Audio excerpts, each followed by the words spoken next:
Nakikita mo ang sarili mong nakatayo sa harap ng matayog na gusali ng Comelec sa Arroceros, Manila. Mapusyaw ang kulay ng langit, at may malamig na simoy ng hangin na tila may dalang bulong habang hinahampas nito ang mga puno. Nakatayo ang luma at makalumang gusali sa harap mo. Ang mga bintana nito'y madilim at bakante, parang mga matang nagmamasid sa bawat galaw mo.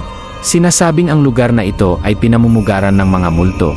Pero ano sa tingin mo ang dahilan kung bakit nananatili ang mga kaluluwang ligaw dito? Dahil ba sa mga trahedyang bumalot sa lupang ito? O may mas malalim na lihim na bumabalot dito? Maraming nagsasabi na sa loob ng gusaling ito ay may kakaibang pangyayari. Mga yapak sa walang taong pasilyo, pintuang biglang sumasara ng mag-isa, at mga aninong naglalakad sa mga korido. Pero paano kung sabihin ko sa iyo na may isang espiritu dito na ayaw umalis? Bakit sa tingin mo nananatiling nakatali ang espiritu sa lugar na ito? A. Dahil sa marahas na pagkamatay sa loob ng mga peder na ito. B. Dahil sa isang trahedyang pag-ibigan na nagtapos dito. C. Dahil may lihim na itinago na hindi dapat mabunya. Pumasok ka sa loob ng gusali at bigla kang nakaramdam ng malamig na hangin.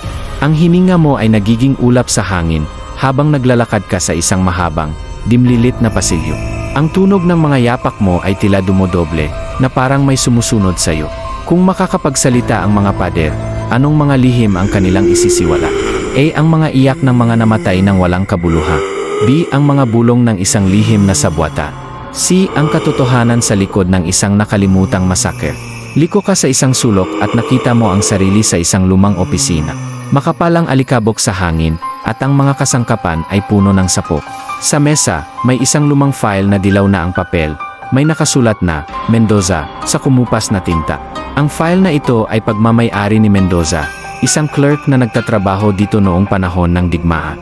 Isang gabi, nawala siya ng walang bakas, iniwan lamang ang kanyang dugot-sugatang kamiseta.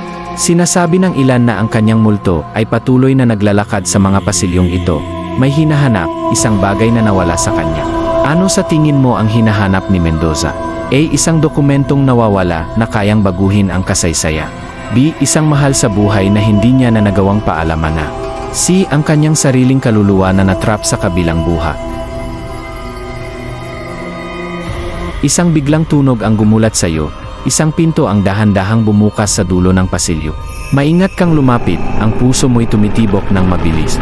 Ang pinto ay nagbukas papunta sa basement, kung saan ang kadiliman ay tila sumisipsip ng lahat ng liwanag. Habang bumababa ka sa mga hagdan, may malamig na hangin na dumampi sa iyo, kasabay ng isang mahina at malungkot na ungo. Sinasabi ng ilan na ang basement ang pinamumugaran ng pinakamabagsik na espiritu, ang mga nakaranas ng pinakamasaklap na kamatayan. Sinasabi na iba ang enerhiya dito, mas mabigat, mas madili. Pero ano nga ba ang nangyari dito sa ilalim?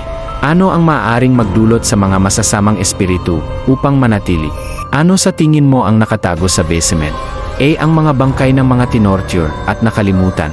B. Isang portal papunta sa ibang mundo, kung saan ang mga patay ay hindi mapakal. C. Isang sinaunang relikya, isinumpa upang magdulot ng paghihirap sa lahat ng humawak dito. Naabot mo ang ilalim ng hagdan at nakita ang isang lumang, kalawangin na pinto. Habang tinutulak mo ito, may malamig na hangin na dumaan, pinatay ang ilaw ng iyong flashlight. Sa gitna ng kadiliman, narinig mo ang isang buses, isang bulong. Halos hindi marinig, pero malinaw. Bakit ka nandito? Ano ang hinahanap mo? O alam mo na ba ang katotohanan? Na ang ilang lihim ay mas mabuting hindi na inaalam, at ang ilang espiritu ay hindi kailanman tuluyang umaalis. Ano ang gagawin? A. Lisanin ang lugar bago pa mahuli. B. Hanapin ang pinagmumulan ng bulong, kahit ano pa ang kapalit. C. Harapin ang espiritu, humihingi ng kasagutan. Ang kwentong ito ay higit pa sa atin. Ito'y isang paglalakbay sa dilim ng Comelec Building, kung saan bawat desisyon ay nagbubukas ng mas malalim na misteryo. Anong mga lihim ang itinatago ng mga peder na ito? Manatili sa Mystic EA Channel para sa mga susunod na kwento ng katatakutan. Handa ka bang sumama sa amin at harapin ang mga hindi maipaliwanag na bagay na nagkukubli sa likod ng bawat anino?